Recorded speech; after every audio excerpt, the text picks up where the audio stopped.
Fala galera, esse é o Devocional Legal, um devocional onde você vai ter uma caminhada de crescimento espiritual dia após dia por meio do devocional.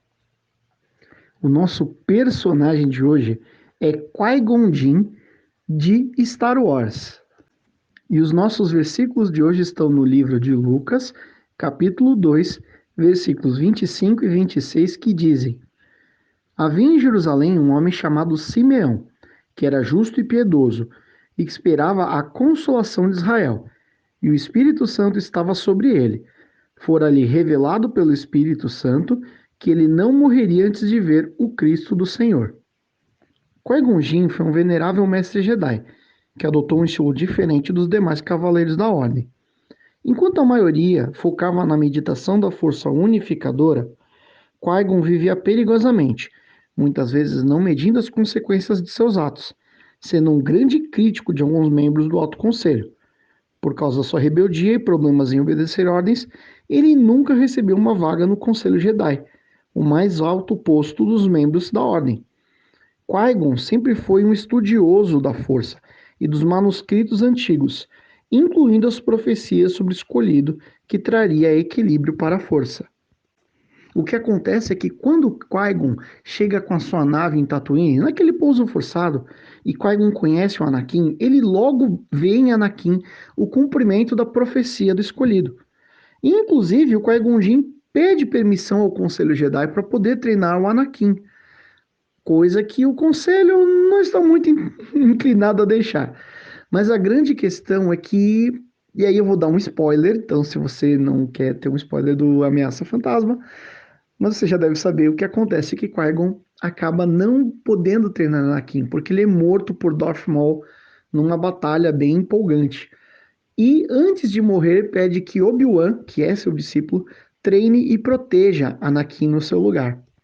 A Bíblia fala sobre um homem chamado Simeão, que era temente a Deus, sábio e conhecedor das Escrituras. Ele recebeu a promessa de que não morreria antes de ver com seus próprios olhos o Messias prometido. E já no fim da vida, Simeão encontrou um casal com uma criança, cujo nome era Jesus, e em seu coração Simeão sabia que a promessa havia se cumprido.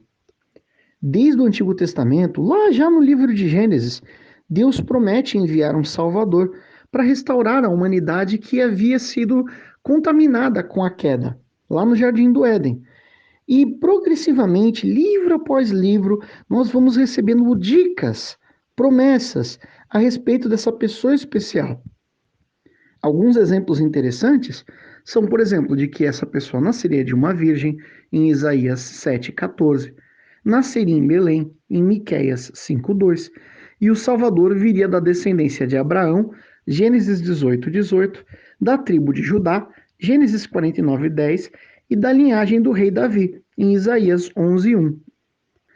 Só um bom conhecedor das Escrituras poderia juntar todas as peças do quebra-cabeças e, através da revelação do Espírito Santo, reconhecer que o menino Jesus era o escolhido, que traria salvação para Israel e para toda a humanidade. O Simeão era um dos poucos israelitas que conhecia as profecias e ainda esperava a consolação de Israel. Jesus cumpriu todas as profecias a respeito do Messias.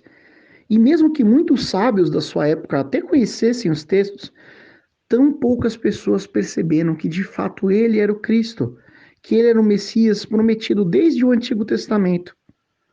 Conhecer a Bíblia e estar sensível ao Espírito Santo é fundamental para aqueles que são cristãos, para aqueles que querem reconhecer Cristo, ter um relacionamento com Ele, caminhar com Ele e perceber o agir dele em todos os momentos. Assim como Simeão foi sensível para perceber e tinha o conhecimento para notar que aquele pequeno bebê, aquela criancinha, era o Cristo. Por isso, eu quero te perguntar: você tem lido a Bíblia? Você tem sido sensível ao Espírito Santo? Se não, te aconselho a caminhar nessa direção, porque isso com certeza vai ser muito importante para a sua vida espiritual. Eu espero que você tenha gostado desse devocional de hoje. A gente fica por aqui. Um grande abraço e fica com Deus.